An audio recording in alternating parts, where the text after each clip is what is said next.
contaminado, huevón. Ya, pues, entonces moriremos juntos.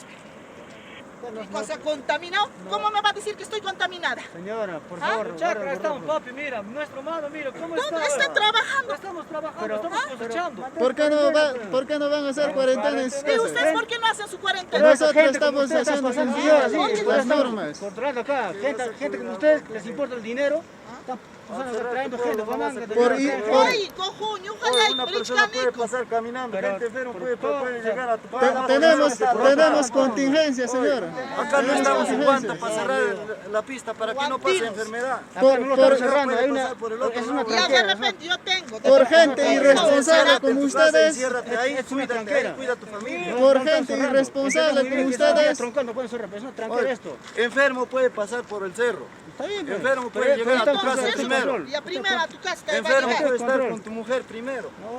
estás mal, hermano, estás mal. Claro, pero por la carta guantina y mierda, que chuchi cerrando esta hueva. Habla bien, mira, te vas a meter golpes. A ver, métele. A mí todavía me tienen que meter para que Esta mujer ahorita habla con el hombre, ¿no? esta lisura, ¿no? Vamos por esto, ya creo, vamos por Patagonia. Vayan por Patagonia a ver si van a entrar, vayan. Vayan. A ver, ¿dónde? Mira, escucha, animal, no hay nada. Anda siquiera, corre, no hay nada. Ahí te pregunta la señora, ni siquiera hay control policial, inútil. Entonces, ¿están haciendo su cuarentena acá? Señora, estamos protegiendo acá, estamos...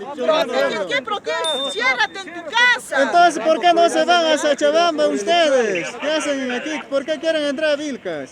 Oye, animal, Vayan a Sachabamba, vayan a Sachabamba. No ve cómo se prepotece, no, mira. Tendrás poco por el otro lado acá. Claro. Bichón tiene que respetar. Saya, Sachabamba, serás así, pero acá Bichón vas a respetar, señora. Y es más, abajo es otro control, peor no vas a pasar abajo. Si la vez pasada normal, hasta con el tombo estamos pasando. Todos somos coimeros.